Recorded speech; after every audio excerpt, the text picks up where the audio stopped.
Praise the lord. ప్రభువు రక్షకుడైనటువంటి యేసుక్రీస్తు శ్రేష్టమైన ఘనమైన నామమున మీ అందరికీ వందనాలు. గడిచిన రాత్రంతా ప్రభు మంచి నిద్రను మనకు అనుగ్రహించి నూతన దినాన్ని ప్రభు మనకు అనుగ్రహించున్నారు. దైవప్రియులారా, ఈరోజు దేవుని వాగ్దానం కీర్తన గ్రంథము 52వ కీర్తన 8వ చరణం. నేనైతే దేవుని మందిరములో పచ్చని ఒలీవ చెట్టు వలె ఉన్నాను, నిత్యము దేవుని కృపయందు నమ్మిక ఉంచుచున్నాను. Praise the lord. నేనైతే దేవుని మందిరంలో పచ్చని ఒలీవ చెట్టు వలె ఉన్నాను. దేవుని మందిరంలో ఉన్నటువంటి చెట్లు అవి ఎల్లప్పుడూ పచ్చగా ఉంటాయి. కారణం ఏంటంటే దేవుని మందిరంలో జలధార, నీళ్లు ఊరుతూ ఉంటాయి. Praise the lord.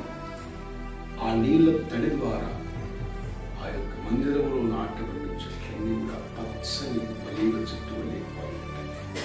ఇక్కడ ఒలీవ చెట్టు గురించి మనం ఆలోచన చేస్తే, ఒలీవ చెట్టు అది దాని నూనె ఎంతో విలువైనటువంటి క్రైస్తవ.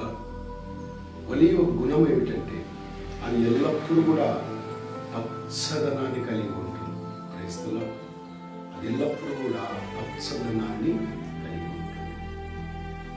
మనము నోహవ దినముల్లో చూసినట్లయితే చెట్లన్నీ చచ్చిపోయాయి, జీవరాశి అంతా చచ్చిపోయింది. అయితే మరలా పునరుద్ధరించబడుతున్నప్పుడు, నీళ్ళన్నీ తగ్గిపోతున్నప్పుడు, ఇదిగో ఒలీవ చెట్టు అది మరలా చిగురించడం మనం చూస్తాం. క్రైస్తవులో అది మరలా చిగురించడం మనం చూస్తాం. దైవ సన్నిధిలో నాటబడినటువంటి మనం శ్రమలు, ఇబ్బందులు, కష్టములు, సమస్యలు మనల్ని ముంచివేసినా కూడా ప్రభువు మరలా మనల్ని ఆయన చిగురింపజేయగలిగిన దేవుడై ఉన్నాడు. Praise the lord. ఒలీవ చెట్టు ఎన్ని నీళ్ళ చేత అన్ని చెట్లన్నీ చనిపోయినా కూడా ఆ ఒలీవ చెట్టు మరలా చిగురించింది. Praise the lord. దేవుని సన్నిధిలో ఉన్నటువంటి మనము కూడా సాతాను ఎంతగా మనల్ని ఉంచాలని చూచినా కూడా, మనల్ని కొట్టివేయాలని చూచినా కూడా, ఇదిగో దేవుడు మరలా మనల్ని చిగురింపజేయగలిగిన దేవుడై ఉన్నాడు. Praise the lord. యెషయా గ్రంథంలో ఉన్నటువంటి మాట 6వ అధ్యాయం 10వ వచనం. పూర్తిగా చెట్టు నరకవేయబడిన తర్వాత అది మొద్దుగా ఉంటుంది. ఆ మొద్దులో నుండి దేవుడు నూతనమైన చిగురును పుట్టిస్తాడు. మొద్దు అనగా జీవము లేనటువంటిదండి. మొద్దు దాని మీద ఏ కొమ్మ ములవదు, అది మొద్దుగా కొట్టివేయబడి.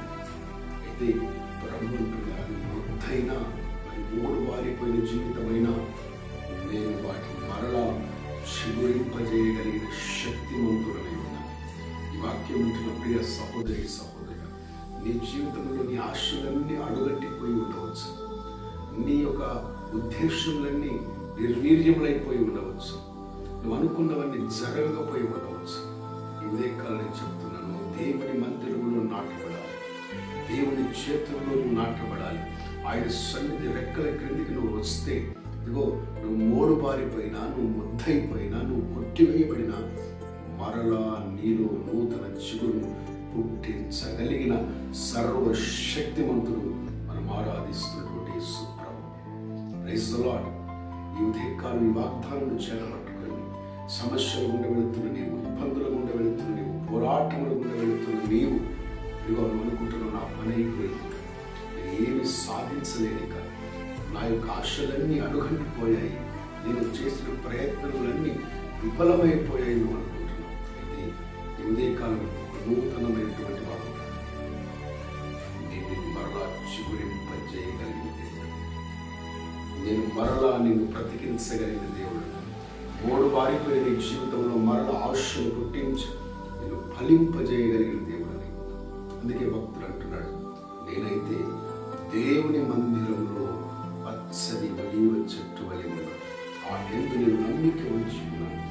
భక్తిహీనులు ధనము నమ్ముకున్న వారు పడిపోయారు, చెడిపోయారు. కానీ ఇదిగో నేనైతే దేవుని నమ్ముకున్నాను కాబట్టి నన్ను ఆయన పడిపోయేలాగా చేసే దేవుడు కాదు, నన్ను మోడు బారిపోయేలాగా చేసే దేవుడు కాదు, నన్ను తల దించుకునేలాగా చేసే దేవుడు కాదు. నా తలను పైకెత్తి నన్ను ఇదిగో పచ్చని ఒలీవ చెట్టు అని క్రైస్తలా ఒక నూతనమైన చిగురు మరలా నాలో ఆయన పుట్టించు దేవుడే, నూతన ఆశలు మరలా పుట్టించు దేవుడే ఉన్నారు. మరలా నా బ్రతుకులు నూతన పరచు దేవుడై ఉన్నారు. ఈ కాలం వాగ్దానం చేత ప్రార్థిద్దాం. ప్రేమ నమ్మకం కలిగిన తండ్రి కావున అవుతుంది. నిజముగా మీరు గొప్ప దేవుడై ఉన్నారు, మీరు శక్తిమంతుడై ఉన్నారు. అవును తండ్రి, నోహవు దినముల్లో చెట్లన్నీ కూడా యాదుగా మునిగిపోయి చచ్చిపోయినా, యాదుగు తండ్రి ఒక నూతనమైన చిగురు ఒలీవ చెట్టు వలె అది బయటకు వచ్చింది. ఎన్నటికీ నశించని చెట్టు, ఎన్ని తుఫానులు ఎన్ని అయాదుగో సమస్యలు వచ్చిన ఒలీవ చెట్టు నశించకుండా నిలిచి ఉంటుందని, అది నూతన చిగురును కలిగి ఉంటుందని మీ వాగ్దానం ఉన్నది ఆయన. అవును తండ్రి, మేము కూడా నీ సన్నిధిలో నాటబడినప్పుడు ఎన్ని శ్రమలు, ఎన్ని ఇబ్బందులు, ఎన్ని పోరాటములు వచ్చినప్పుడు మేము కదలక చెదరక పడిపోక నీలో స్థిరముగా నిలబడినట్లుగా నీ సహాయం దయచేయమని, మరొకసారి మోరుబారిపోయి మా జీవితంలో మొత్తువలే ఉన్న మా జీవితంలో ఒక నూతనమైన చిగురుగా మీరే ఉద్భవించమని, మాకు ఆశలో పుట్టించమని, మమ్మల్ని తండ్రి తేజో మహిమ చేత నింపుమని వేడుకోవచ్చు. ఈ ఉదయకాల ఆశీర్వాదాలు మనకి యేసు నామములో అడుగుచున్నాము తండ్రి, ఆమేన్. దేవుడు మిమ్మల్ని కుటుంబంలో నిండారుగా